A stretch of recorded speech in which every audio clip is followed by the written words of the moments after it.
भगवद गीता हिंदू धर्म का पवित्र ग्रंथ है, जिसमें भगवान जीवन के महत्वपूर्ण मुद्दे और सिद्धांतों का विस्तार से वर्णन है।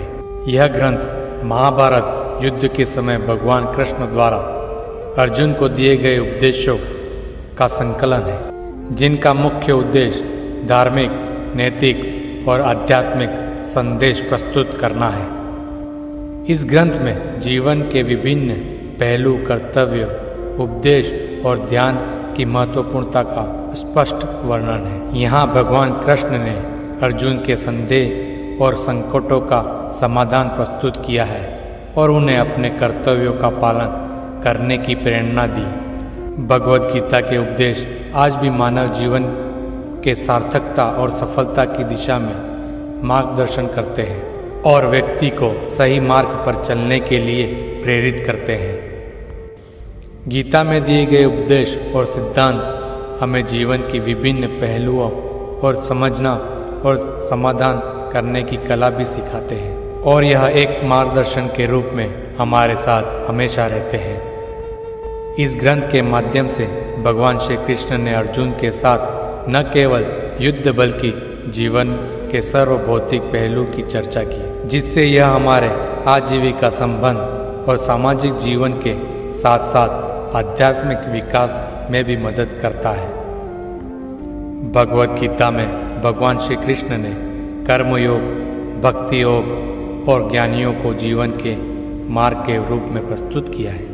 उन्होंने बताया है कि कर्म के माध्यम से ही हम अपने संबंधों को मजबूत बना सकते हैं और जीवन के अद्भुत उद्देश्य को प्राप्त कर सकते हैं।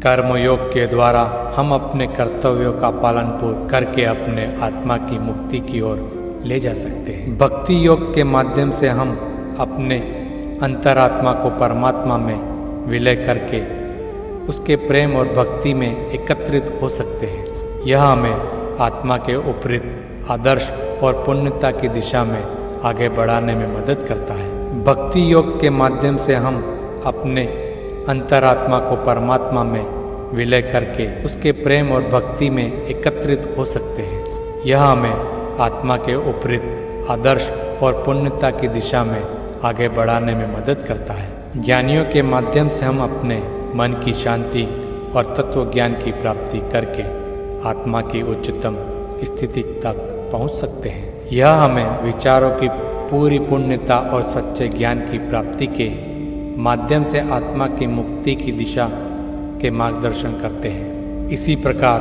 गीता के माध्यम से श्री कृष्ण ने बताया कि जीवन के उपदेशों को हम अपने उपयुक्त 3 युगों के माध्यम से प्राप्त कर सकते हैं और अपने कर्मों के माध्यम से परिपूर्णता की दिशा में अग्रसर हो सकते हैं।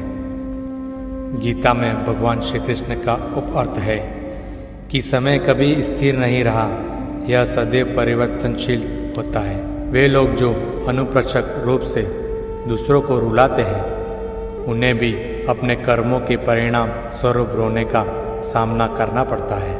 कृष्ण ने बताया है कि जो दूसरों को दुख पहुंचाते हैं, वे भविष्य में अपने ही द्वारा उत्पन्न किए गए दुखों का सामना करना पड़ता है। इससे हमें यह सीखने को मिलता है कि हमें समय के साथ परिवर्तन में सहानुभूति और सहायता करनी चाहिए, क्योंकि हमारे कर्मों का परिणाम हमें वापस मिलता है।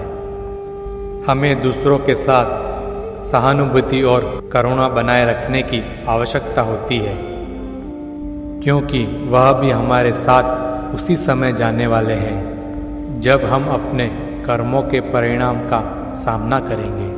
भगवद गीता के अनुसार सिर्फ दिखावे के लिए अच्छे बनने की जगह हमें अपने अंतरात्मा के साथ संयम और समर्पण पर बने रहने की आवश्यकता होती है।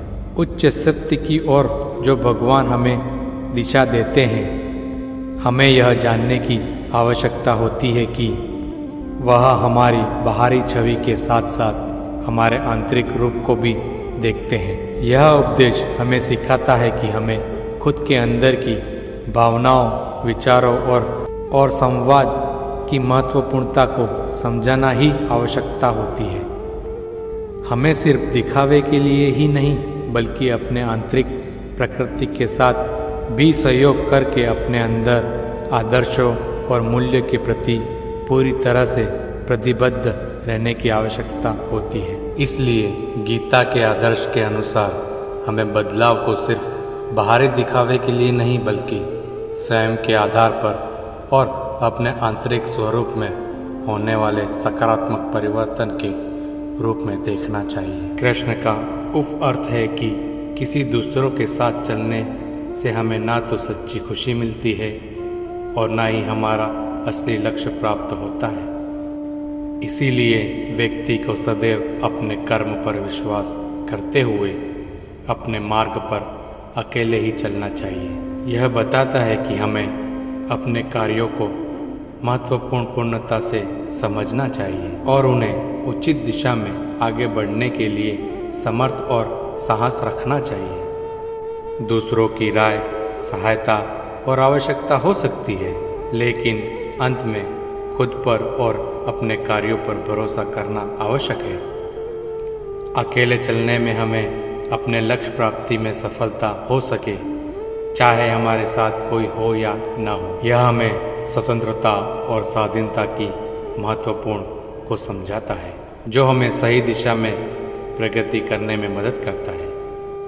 गीता में भगवान कृष्ण ने बुद्धिमानी की पहचान के बारे में शिक्षा दी है। उनके अनुसार सबसे विलक्षण और स्थिर बुद्धि वाला व्यक्ति वह होता है जो सफलता के समय में भी अहंकार में नहीं पड़ता और विफलता के समय भी दुख में नहीं डूबता।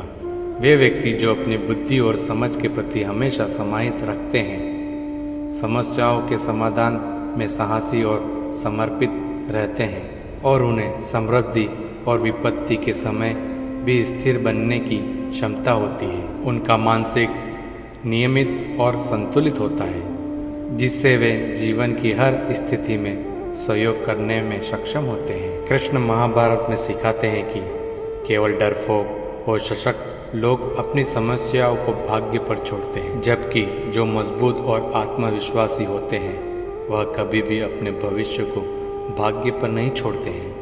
उन्होंने सिखाया है कि आत्मा, बल, संकल्प और प्रतिबद्धता से हम स्वयं के प्रति भरोसा करके अपने लक्ष्य को प्राप्त कर सकते हैं। भगवान कृष्ण के उपदेश से हमें यह सीखने को मिलता है कि हमारी सफलता और उत्तरदायित्व हमारे आत्मविश्वास और प्रयत्न पर निर्भर करते हैं और हमें कभी भी डरने की आवश्यकता नहीं होती।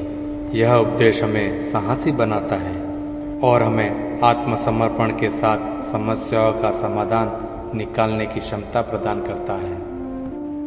आपकी खुशी या दुख आपके विचारों पर निर्भर करते हैं, यह यथार्थ है। आपका आत्मसमर्पण और मानसिक स्थिति को आपके भावनाओं को प्रभावित करते हैं। आपकी आत्मा की स्थिति के आधार पर ही आपका जीवन दुख या सुख से भरपूर होता है।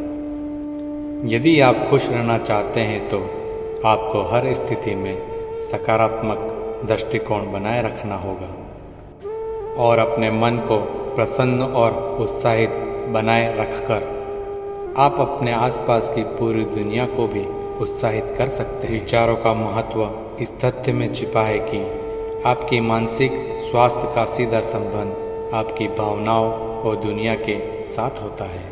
नकारात्मक विचारों से बचकर और सकारात्मक के माध्यम से आप आत्मा की शांति और खुशी प्राप्त कर सकते हैं। आपके विचार ही आपके अंतरात्मा में मित्र या शत्रु की भूमिका निभाते हैं, जिससे आपकी मानसिकता प्रभावित होती है। भगवद गीता में भगवान श्री कृष्ण की कर्मयोग, भक्ति योग और ज्ञानियों को जीवन के मार्ग के रूप में प्रस्तुत किया है।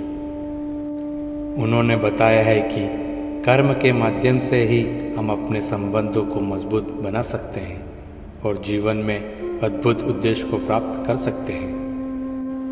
कर्मयोग के द्वारा हम अपने कर्तव्यों का पालन पूर्ण करके अपने आत्मा को मुक्ति की ओर ले जा सकते हैं। भक्ति योग के माध्यम से है हम अपने अंतरात्मा को परमात्मा में विलय करके उसके प्रेम और भक्ति में एकत्रित हो सकते हैं। यह हमें आत्मा के उपयुक्त आदर्श और पुण्यता की दिशा में आगे बढ़ने में मदद करते हैं। ज्ञानियों के माध्यम से हमें अपने मन की शांति और तत्व ज्ञान की प्राप्ति करके आत्मा की उच्चतम स्थिति तक पहुंच सकते हैं।